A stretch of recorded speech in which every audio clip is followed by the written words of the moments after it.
الحمدللہ یہ محرم کا مہینہ ہے، اور اسلامی مہینوں میں جس طرح دیگر مہینوں کی اپنی اپنی فضیلت ہے، اہمیت ہے، اس طرح اس محرم کے مہینے کی بھی بہت اہمیت ہے۔ ایک بات تو یہ ہے کہ وہ 4 مہینوں میں جو اشہر حرم ہے، حرمت کے مہینے ہیں، تو ان میں سے ایک مہینہ ہے۔ قرآن نے جو فرمایا کہ 12 مہینے ہیں اسلامی، اور منہا 4 حرم، ان میں سے 4 حرمت کے مہینے ہیں، عزت احترام کے مہینے ہیں، تو اس میں سے ایک محرم۔ ایک تو رجب کا مہینہ ہے جس میں لوگ عمرے کے لیے جاتے تھے، اور اس کے ابھی بھی احترام موجود ہے۔ عمرے کے لیے بھی لوگ جاتے ہیں، ویسے بھی ہمارے علاقے میں لوگ رجب کو بزرگ بولتے ہیں۔ بزرگ اس آدمی کو بولتے جو بہت زیادہ نیک پاک آدمی ہو، محترم آدمی ہو، معزز ہو، تو رجب کے مہینے کے لوگ اس کو لوگ بزرگ بولتے ہیں۔ اس مہینے میں لوگ زکوٰۃ، صدقات، ویسے فرضی زکوٰۃ بھی تقسیم کرتے اور صدقات بھی کرتے۔ ایک مہینہ تو یہ ہے رجب، اور 3 مہینے مسلسل ہیں، ذی القعدہ، ذی الحجہ اور محرم۔ اور یہ محرم جو ہے یہ اسلامی جو سال ہے اس کا پہلا مہینہ ہے۔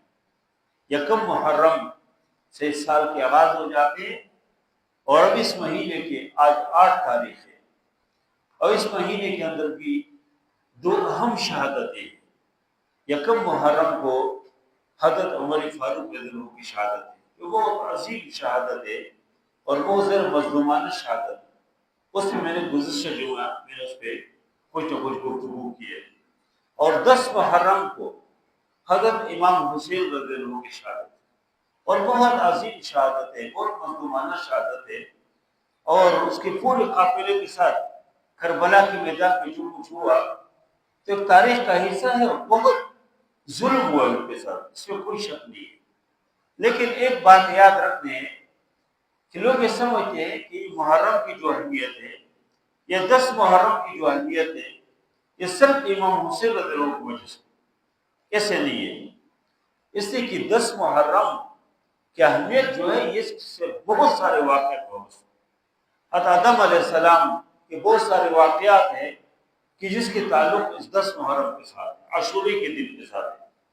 اور اس طرح حضرت نوح علیہ السلام کی جو کشتی ہے، طوفان نوح، جو 6 مہینوں کے اللہ نے زمین سے بھی نیچ سے بھی پانی نکل آئے، اوپر سے بھی اللہ نے پانی برسایا، اور حتیٰ کہ وفار تنور جہاں پر آگ جلتے ہیں اور خشک جگہ ہوتے ہیں، ادھر سے یہ پانی نکل آئے، ایک پورے سیلاب، ایک طوفان، اور وہ پہاڑوں تک وہ پانی پہنچ گئے۔ تو اس میں جو کشتی نوح علیہ السلام نے جو کشتی لی ہے، اور جو کشتی کے اندر اپنے ساتھی کو سوار کیا، 6 مہینے بعد اس کشتی کو قرآن فرماتے ہیں کہ وہ کشتی جودی کی پہاڑ کے اوپر اتری ہے۔ تو احادیثوں میں 10 محرم کا دن تھا، یوم عاشورہ، عاشورے کا دن تھا۔ اس طرح اور بہت سارے واقعات ہیں کہ جس کے تعلق 10 محرم کے ساتھ۔ اور آپ دیکھیں خود نبی کریم صلی اللہ علیہ وسلم جب مکے سے ہجرت کر کے مدینہ المنورہ تشریف لے گئے تو یہودی روزے رکھتے تھے، 10 محرم کو یہودی روزے رکھتے تھے۔ اس زمانے میں اللہ کے نبی صلی اللہ علیہ وسلم نے پوچھا کہ ما ھذا الیوم الذی تصومون فیہ، یہ کیا دن ہے، کیوں روزے رکھتے ہیں؟ یہودیوں سے پوچھا کہ تم یہ روزے کیوں رکھتے ہیں، 10 محرم کا روزہ کیوں رکھتے ہیں؟ یہودیوں نے کہا کہ ھذا یوم عظیم، یہ تو بہت بڑا دن ہے، بہت عظیم دن ہے۔ پوچھا کیا ہوا، کیسے عظیم دن ہے؟ انہوں نے کہا کہ انجى اللہ فی موسیٰ وقومہ واغرق فرعون وقومہ، اللہ نے اس 10 محرم کو موسیٰ علیہ السلام اس کی قوم کو اللہ نے نجات دی، واغرق فرعون وقومہ، فرعون اور اس قوم کو اللہ نے تباہ کیا۔ موسیٰ علیہ السلام اور فرعون کے درمیان جو کشمکش جاری تھی، بالآخر اللہ نے فرعون کو پورے لاؤ لشکر کے ساتھ اللہ نے غرق کیا۔ تو یہودیوں نے کہا کہ 10 محرم کو اللہ نے فرعون کو تباہ کیا، اور اللہ نے موسیٰ علیہ السلام کو فتح یاب کیا تو فَنَحْنُ نَصُومُهُ شُكْرًا، ہم تو شکر کے طور پہ اللہ کا شکر ادا کرتے ہیں کہ اللہ نے فرعون کو تباہ کیا، اس کے لاؤ لشکر کو تباہ کیا، اور اللہ نے موسیٰ علیہ السلام اس کی قوم کو فتح یاب کی، بنی اسرائیل کو، اس خوشی میں ہم روزے رکھتے ہیں۔ تو نبی کریم صلی اللہ علیہ وسلم نے فرمایا کہ فَنَحْنُ أَحَقُّ وَأَوْلَى بِمُوسَىٰ مِنكُم، فرمایا کہ ہم تو موسیٰ علیہ السلام کے آپ سے زیادہ حقدار ہیں، ہم تو اس کے زیادہ قریب ہیں، آپ اگر روزے رکھتے پھر ہم زیادہ حقدار ہیں۔ اور نبی کریم صلی اللہ علیہ وسلم نے وَأَمَرَ بِصِيَامِهِ، اللہ کے نبی صلی اللہ علیہ وسلم نے حکم دیا کہ 10 محرم کو روزے رکھیں، لیکن نبی کریم صلی اللہ علیہ وسلم عبادات میں یہودیوں کے ساتھ مشابہت کبھی اختیار نہیں کرتے، ویسے بھی کسی چیز میں، لیکن خاص کر عبادات میں یہودیوں کے ساتھ مشابہت نہ ہو۔ اللہ کے نبی صلی اللہ علیہ وسلم نے فرمایا کہ یہودی صرف 10 محرم کو روزے رکھتے ہیں، اور فرمایا تم یہودیوں کی مخالفت کرو، نہ اس کے ساتھ ایک دن کا اضافہ کرو، یعنی 2 دن کے روزے رکھو، یا 9 اور 10 محرم، یا 10 اور 11، 2 دن روزے رکھو۔ اور نبی کریم صلی اللہ علیہ وسلم نے خود بھی روزہ رکھنا شروع کیا، اور صحابہ کرام کو وَأَمَرَ بِالصِّيَامِ، اور نبی کریم صلی اللہ علیہ وسلم نے فرمایا کہ لَإِن بَقِيتُ إِلَىٰ قَابِلٍ لَأَصُومَنَّ التَّاسِعَ، اللہ کے نبی نے فرمایا کہ مجھے اللہ نے زندگی دی تو میں 10 محرم کے ساتھ 9 محرم کو بھی روزہ رکھوں گا۔ اس وجہ سے محرم کے روزوں کی بہت اہمیت ہے۔ ایک حدیث میں ہے، حضرت ابو ہریرہ کی روایت ہے، فرمایا کہ افضل الصیام بعد رمضان شہر اللہ المحرم، فرمایا کہ بہترین روزے، افضل روزے رمضان کے بعد جس کی زیادہ فضیلت ہے شہر اللہ المحرم، اللہ کا مہینہ، یہ محرم، دیکھو اس محرم کو اللہ کا مہینہ کا، کتنی بڑی عظمت کی بات، شرافت کے لیے اللہ کے نبی صلی اللہ علیہ وسلم نے فرمایا کہ شہر اللہ المحرم، اس محرم کے روزے رکھو، فرمایا۔ اور پھر ایک روایت یہ بھی ہے کہ فرمایا کہ من صامہ یوم من المحرم، جو آدمی محرم کی ایک دن کے روزے رکھے، فلہو بکل یوم 30 یوم، ایک دن کے روزے کے بدلے اللہ اس کو 30 دن کے روزوں پر دے گا۔ 30 دن کے روزے، ایک دن کوئی روزہ رکھے اللہ اس کو 30 دن کے روزوں پر دیں گے۔ اور ایک روایت کے اندر بھی ہے، اللہ کے نبی صلی اللہ علیہ وسلم نے فرمایا کہ احتسب علی اللہ ان یکفر السنۃ التي قبلہ، فرمایا کہ مجھے یہ قوی امید ہے کہ اسی ایک دن محرم کے جو آدمی روزے رکھتے ہیں محرم کے، تو فرمایا کہ 1 سال کی گزشتہ سال کے گناہ اللہ معاف کریں گے۔ عرفے کے بارے میں تو فرمایا کہ من صام یوم من عرفہ، عرفے کے روزے رکھیں گے تو کفارت سنتین، 2 سال کی کفارت۔ اور اس محرم کے ایک دن کے روزے کے بارے میں فرمایا کہ کوئی آدمی اگر ایک دن کے روزے رکھے تو احتسب علی اللہ یکفر السنۃ التي قبلہ، فرمایا گزشتہ سال کے تمام گناہ اللہ اس کے معاف کریں گے۔ اس محرم کے روزے اس کی بہت اہمیت ہے۔ ایک اس محرم کے روزے ہم رکھیں، اس کی بہت اہمیت ہے، اس کو غافل نہیں ہونا چاہیے۔ ویسے بھی آدمی کوشش کرے جمعرات کے دن روزے رکھو، ہاں، اور اس طرح پیر کے دن نبی کریم صلی اللہ علیہ وسلم روزے رکھتے تھے، جمعرات کے دن اس وجہ سے رکھتے تھے، نبی کریم صلی اللہ علیہ وسلم فرمایا کہ انسانوں کے اعمال اللہ تعالیٰ کے پاس جاتے ہیں، تو فرمایا کہ میں چاہتا ہوں کہ میرے عمل اللہ کے پاس جائے اور میں روزے سے ہوں۔ اور پیر کے دن اللہ کے نبی صلی اللہ علیہ وسلم فرمایا کہ میرے ولادت کا دن ہے، میں اس دن پیدا ہوں، اس وجہ سے فرمایا کہ میں اس خوشی میں روزہ رکھتا ہوں۔ اس طرح میں 20 کے روزے جو ہر مہینے کے 3 روزے ہیں، اس تدبیر اور بھی جتنے رکھتے روزے ہیں تدبیر کے بہرحال اس محرم کے روزوں کی بہت زیادہ اہمیت ہے۔ تو میں یہ کہنا چاہ رہا تھا کہ اس محرم کی جو فضیلت ہے یہ بہت پہلے سے، قدیم زمانے سے، حضرت آدم علیہ السلام کے دور سے، ہر نبی کے دور میں کوئی نہ کوئی واقعہ اس کے تعلق 10 محرم سے، کچھ ویسے اسرائیلی واقعات ہیں لوگوں نے ویسے اپنے بنائے، لیکن کچھ صحیح احادیث سے ثابت واقعات اس کے تعلق 10 محرم یوم عاشورہ کے ساتھ۔ اس سے عاشورے کے دن کوشش کرے کہ آدمی خصوصی عبادات کرے، خصوصی روزے رکھے، خصوصی صدقات کرے اور خصوصی اللہ تعالیٰ کے ساتھ ایک تعلق بنائے۔ تو یہ امام حسین رضی اللہ عنہ کی جو شہادت ہے یہ اپنے طور پہ بہت عظیم واقعہ اور بہت افسوسناک اور بہت دردناک واقعہ ہے۔ اس نے کہ خلافت 30 سال خلافت رہنے کے بعد جن دشمنوں کے سازش سے خلافت ختم ہو گئی، اس لیے کہ اسلام پھیل رہا تھا۔ نبی کریم صلی اللہ علیہ وسلم کے زمانے میں اسلام حجاز سے باہر نکل گیا، پھر ابوبکر صدیق کا دور آ گیا، بہت سارے فتنوں کا سرکوبی حضرت ابوبکر صدیق نے کیا۔ اس کے بعد عمر فاروق تشریف لائے اور 10 سال اور جو اوپر کو 6 مہینے 4 مہینے 10 سال اور 6 مہینے اور 10 دن اسے حکومت کی۔ اس میں اللہ نے اس اسلام کو، اس شریعت کو، اس دن کو اللہ نے تقریباً کوئی 22 لاکھ مربع میل زمین کو ملا۔ اس کے بعد عثمان غنی اور تشریف لائے، ان کے ذریعے سے اللہ نے بہت بڑا کام کیا اور اسلام اور پھیل گیا۔ کوئی 42 لاکھ تقریباً مربع میل زمین کے اوپر اسلام پھیل گیا۔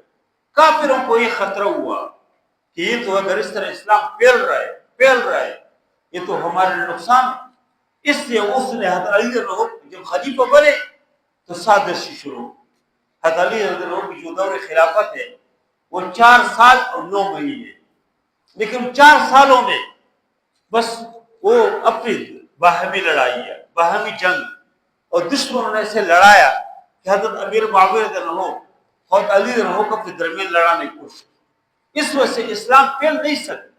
حالانکہ حضرت علی رضی اللہ عنہ جیسے جری آدمی، جیسے جرأتمند خلیفہ اور اس طرح بہادر آدمی کہ خیبر کے موقع پہ جب خیبر فتح ہو رہا تھا نبی کریم صلی اللہ علیہ وسلم نے اس کو جھنڈا دے دیا تو خیبر کے جو مضبوط قسم کے دروازے ہیں، مضبوط ایسے دروازے نہیں جس طرح مسجد کے دروازے ہیں، ایسے نہیں۔ اگر کس نے بادشاہی قلعہ اگر کس نے دیکھو بادشاہی قلعے کی جو دروازے اس کا ایک نمونہ ہے، اس سے مضبوط دروازے ہوتے تھے۔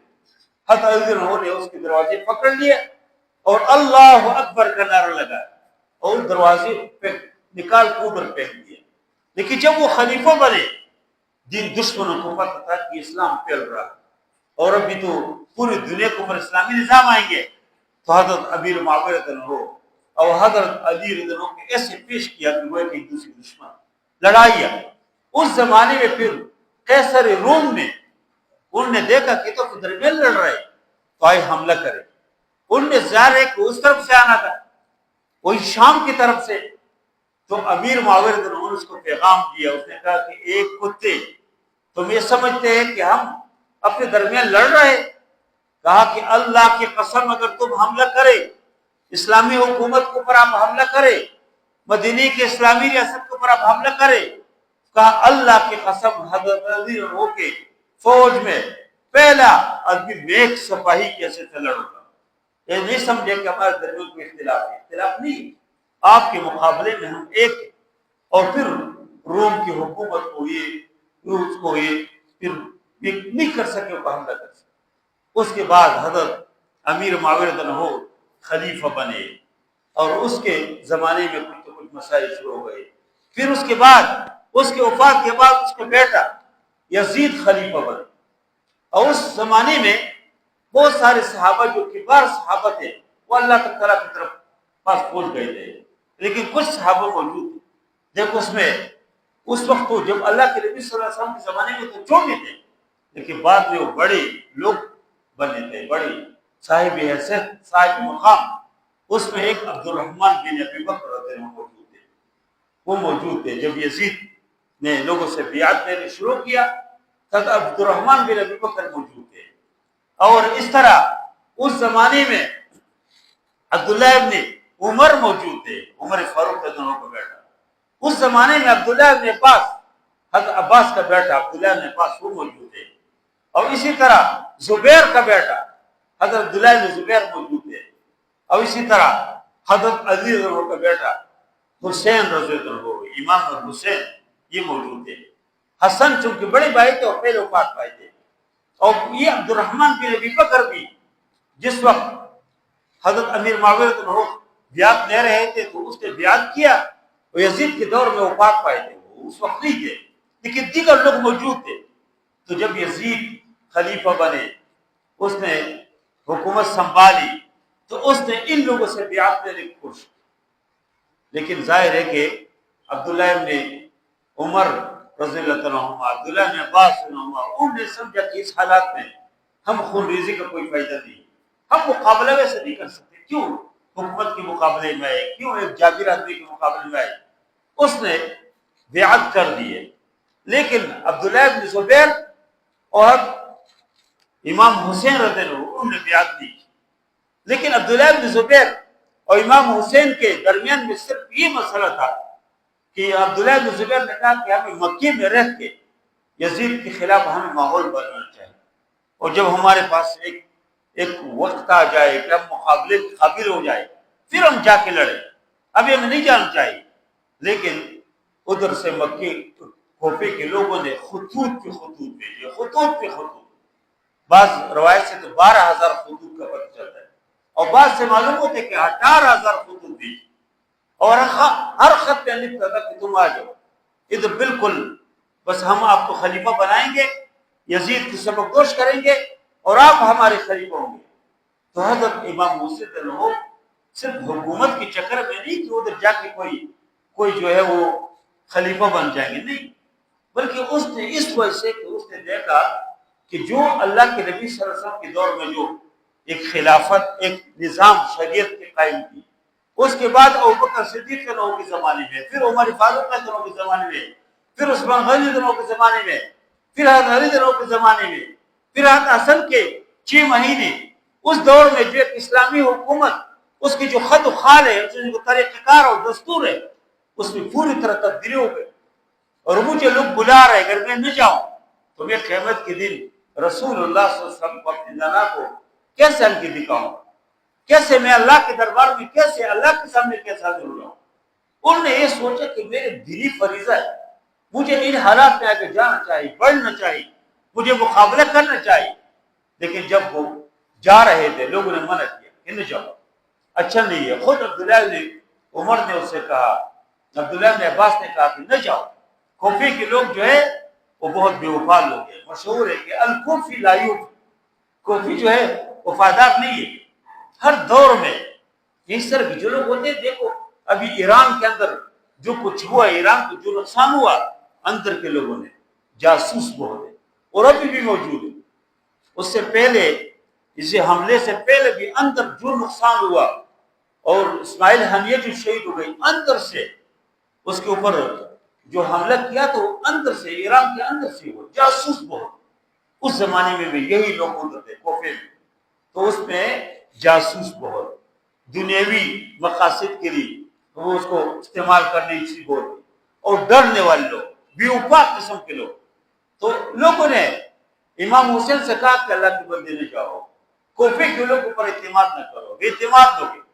لیکن اس نے کہا میں کیسے نہ جاؤں جب لوگ مجھے بلا رہے اور 12,000 یا 18,000 مجھے خطوط دیے، میں کیسے نہ جاؤں۔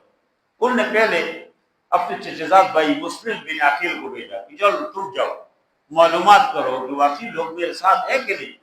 مسلم بن عقیل جب ادھر پہنچ گیا، لوگوں نے اس کا بہت بڑا استقبال کیا، اور پوری طرح لشکر ساتھ تھے، تو انہوں نے خط بھیجا کہ آ جاؤ۔ اس وقت تو حالات صحیح تھے، ادھر سے امام حسین روانہ ہو گئے، ادھر ان میں اللہ کی بندوں نے امام مسلم بن عقیل کو اس کو شہید کیا۔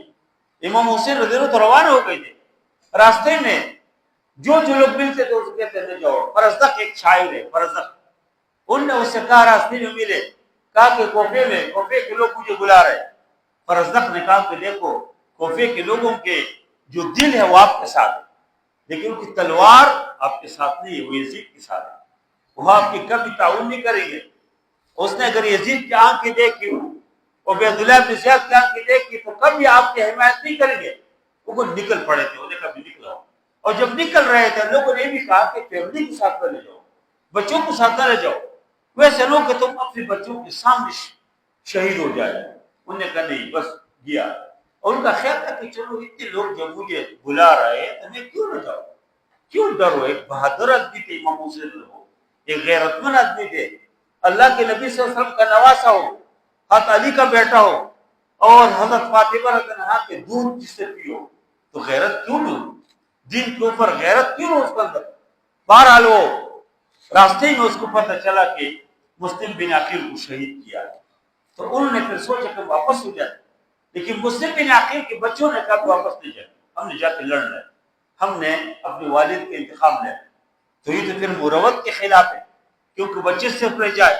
بہرحال امام حسین اگر وہ کربلا کے میدان میں پہنچے، 72 افراد کا قافلہ، ادھر اس کے مقابلے میں جب وہ پہنچے تو اس وقت کوفے کے اوپر یزید نے عبید اللہ ابن زیاد کے نام سے مشہور ہے، اس کو گورنر بنا لیا، اور بہت جابر آدمی تھے، 30 قسم کے آدمی تھے۔ اس نے کوفے کے لوگوں کو ایسے کیا تھا کہ کوئی امام حسین کا نام نہیں لے سکتے۔ تو ادھر جب یہ ادھر پہنچ گئے تو ادھر انہیں شمر نام کے، شمر بن ذیجوشن، اس کے قیادت میں 4000 کے لشکر بھیجے تھا، اور ایک حر نام کے حر، یہ ان کے سپہ سالار تھے، 1000 لشکر ان کے پاس، یعنی 5000 کے لشکر لے کے امام حسین رضی اللہ عنہ کے مقابلے میں آ گئے۔ اور امام حسین کے پاس جو ہے 72 افراد کا قافلہ ہے، اس میں بچے بھی ہیں، خواتین بھی ہیں، کیا کریں؟ 4-5 ہزار لوگوں کے مقابلے کیسے لڑیں گے؟ امام حسین رضی اللہ عنہ نے خطبہ کی، اور بہت تاریخی خطبہ ہے۔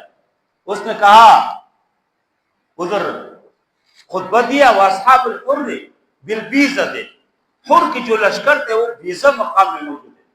عمر حسین رضی اللہ عنہ نے خطبہ میں کہا کہ فحمد اللہ وثنا علیہ، اللہ کی حمد بیان کی، اللہ کی تعریف بیان کی، اور پھر فرمایا کہ ان رسول اللہ صلی اللہ علیہ وسلم قال، اللہ کے نبی نے فرمایا، حدیث بیان کیا کہ من رعا سلطانا جائرا، جو ایک ظالم بادشاہ کو دیکھے، مستحلا لحرم اللہ، جو اللہ کے حرام کو حلال سمجھتا ہو، ناقصا لعہد اللہ، جو اللہ تعالیٰ کے وعدوں کو توڑتا ہو، مخالفا لسنت رسول اللہ، جو اللہ کے نبی کی سنتوں کو توڑتا ہو، اور فرمایا یعمل فی عباد اللہ بالاسم والعدوان، اور لوگوں میں گناہ کے اور زیرتی کے ذریعے سے وہ کام کرتے، اور فرمایا پھر کہ فلم یغیر علیہ بفعل ولا قول، جو اس طرح کی حکومت کو تبدیل نہ کرے، اس طرح بادشاہ کے مقابلے میں کھڑے نہ ہو، تو فرمایا کہ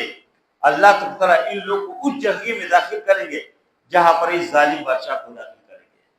فلم یغیر علیہ بفعل ولا قول کان حقا علی اللہ ان یدخلہ مدخلا، کہ اس جگہ میں اللہ داخل کریں گے جہاں پر اس ظالم بادشاہ کو ڈالیں گے۔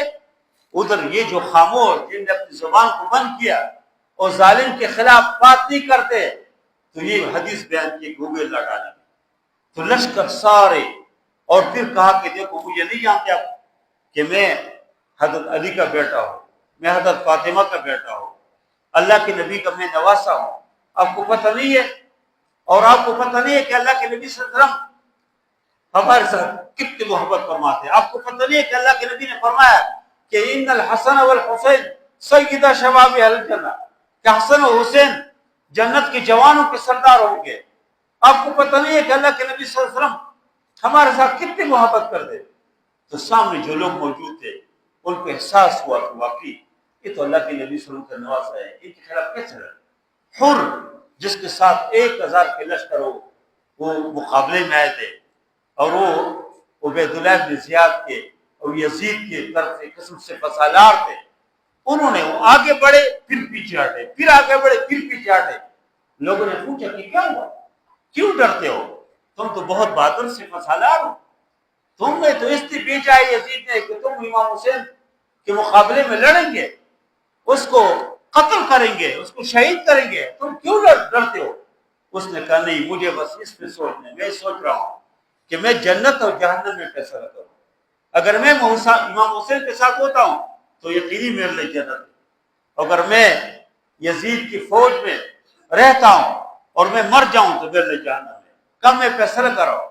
اور پھر نعرہ تکبیر بلند کر کے اور جا کے امام حسین رضی اللہ عنہ کے قافلے میں شامل ہو گئے اور ان کی طرف سے لڑے، اور حتیٰ کہ وہ پھر شہید ہو گئی۔ تو دیکھو حر نے، لوگ تو کہتے ہیں نا کہ کامیابی اور ناکامی، اور یہ میجارٹی اور مینارٹی کی بات ہے، بھائی یہ لوگ کم یا زیادہ ہے، لیکن دیکھو اس نے کیا فیصلہ کیا، وہ کامیاب ہو گئی۔ اس نے کہ جنت اور جہنم، امام حسین کی طرف اس قافلے میں جنت، اس میں خیر ہے، میں دوسری طرف اگرچہ بہت کچھ ہے میں نہیں رہوں گا ان کے ساتھ، اور ادھر امام حسین رضی اللہ عنہ کے قافلے میں شامل ہو کے شہید ہو گئے، اللہ تعالیٰ کے سامنے اپنے آپ کو پیش کیا۔ اسی دوران میں ایک اور آدمی ادھر عبید اللہ بن زیاد کے قافلے سے آ گیا اور امام حسین رضی اللہ عنہ سے کہا کہ میں آپ کے سر لینے کے لیے آؤں۔ اس نے کہا کہ میرے سر لے کے آپ کیا کریں گے؟ اس نے کہا کہ میں آپ کے سر لے کے مجھے انعام ملے گا، جی بڑا انعام۔ لالچی لوگ ہوتے ہیں نا، دنیا دار، دنیا اس کے لیے سب کچھ ہوتے ہیں، انہیں کہا مجھے انعام ملے گا امام حسین رضی اللہ عنہ سے۔ اس نے کہا کہ میں سر دے کے انعام لوں گا اور تم سر لے کے انعام لو، لیکن آپ کی انعام جو ہے عارضی ہے، دنیا کی انعام ہے، اور میں جو انعام لوں گا وہ اللہ تعالیٰ کے دربار سے انعام ہے، اس کی متبادل کوئی نہیں ہے۔ اور کہا تم اس کو خوش کرو، میں اللہ کو خوش کرتا ہوں۔ امام حسین رضی اللہ عنہ کا جو قافلہ، اس کے بالکل قریب میں پانی ہے، لیکن پانی نہیں لے سکتے، فرات موجود ہے، بڑے پیمانے پر پانی ہے، لیکن کوئی جاتے ہیں تو ادھر جو ہے اس کے اوپر تیروں کی بارش ہوتے ہیں، چھوٹے بچے، علی اصغر، علی اکبر، اور پورا قافلہ اس کے اوپر جس بھی دردی کے ساتھ انہوں نے اس کے ساتھ تشدد کیا۔ اور ان کو امام حسین رضی اللہ عنہ نے پھر ان سے کہا کہ دیکھو اللہ کے بندو، یا تو مجھے یزید کے پاس بھیجو کہ میں ان سے ملوں، ان کے ساتھ میرا جو معاملہ ہو وہ کریں گے، یا جو ہے مجھے واپس بھیجو کہ میں واپس مکہ میں جاؤں، اللہ کی طرف جا کے عبادت کروں، اور یا مجھے کسی بارڈر پہ بھیجو تاکہ میں دشمن کے مقابلے میں لڑوں، بجائے کہ تم مجھے شہید کرے۔ اس نے کوئی بات نہیں مانی، اس کو پتا تھا کہ ہمارے خطوط ہے 12,000 یا 18,000 خطوط ہے، اگر یہ یزید کے ہاتھ لگ جائے تو ہمارے خیر نہیں۔ اس سے انہوں نے کہا نہیں، کوئی بات نہیں مانی، میں کہا نہیں، بس صرف آپ کو ہمیں شہید کرنا ہے۔ اور پھر مقابلہ شروع ہو گیا، اور اس میں جو حق اور باطل کے اس کشمکش میں لوگوں نے دیکھا کہ ایک ایک جرت کے ساتھ، بہادری کے ساتھ کھڑے اور جان دی ہوئی اسی کی تھی۔ حق تو یہ کہ حق ادا نہ ہو، یہ بدن تو اللہ نے دیا، اگر یہ اللہ کے راستے میں کوئی پیش کرے، ان اللہ اشتری من المؤمنین انفسهم واموالهم بان لهم الجنہ، مال و جال اللہ کے، اللہ اس کے بدلے میں آپ کو جنت دے گے، تم اللہ کے سامنے اس کو پیش کرو۔ اور پھر جو ہے جب یہ شہادت ہو گئے تو اس کے اوپر صرف اس نے اکتفا نہیں کیا، ان خیمے کو جلائے۔ ہم کو جلانے کی ضرورت ہے؟ صحیح ہے، آپ نے سارے لوگ شہید کیا، ابھی خیمے کو جلائے، اس سے جلائے کہ خطوط یزید کے ہاتھ نہ لگ جائے۔ اور پھر جو ہے امام حسین کے سر کو کاٹا، اور اس کو کاٹ کے پہلے تو عبید اللہ بن زیاد کے دربار میں پہنچایا۔ ادھر جب پہنچائے تو عبید اللہ بن زیاد وہ ایک چھری لے کے یا کوئی چڑی یا کوئی لکڑی لے کے امام حسین رضی اللہ عنہ کے ہونٹوں کے ساتھ لگا رہے۔ ادھر ایک صحابی رسول موجود ہے، ابو برزہ اسلمی یا کوئی اور صحابی تھے، اس نے کہا اللہ کی بندی چلی، یہ جو آپ یہ حرکت کرے نہ کرو۔ اور کہا میں نے اللہ کے نبی کو دیکھا کہ ان ہونٹوں کو چومتے تھے، اللہ کے نبی صلی اللہ علیہ وسلم چہرے کو چومتے تھے، تم اس کے ساتھ سبھی عزتی کرتے۔ اس ظالم نے اسی صحابی رسول کو بزرگ سے کہا کہ تم بزرگ ہو، اگر تم بوڑھا نہ ہوتے نا اللہ کی قسم میں آپ کو بھی قتل کرتا۔ اور اس کے بعد پھر یہ قافلہ اس انداز سے یزید کے دربار میں پہنچ گئے، اور یہ خواتین حضرت امام حسین کی بہن حضرت زینب اور وہ گھر کی خواتین بڑی بہادری دکھائی۔ اس کی تاریخ آپ بھی دیکھ، امام حسین نے جو کچھ کیا وہ تو کیا، لیکن اس کی بہن ایک عورت، اس کے سامنے اس کی بھائی شہید ہو رہا ہے، اس کی گھر کے سارے لوگ شہید ہو رہے ہیں، چیختے نہیں، روتے نہیں، خیمے سے دیکھ رہی ہے فلان شہید ہو گیا، فلان شہید ہو گیا، فلان شہید ہو گیا، نہیں رو۔ عبید اللہ بن زیاد کے دربار میں جا کے اس نے جو خطبہ دیا، پھر یزید کے دربار میں جا کے جو خطبہ دیا، بہت تاریخی خطاب کیا۔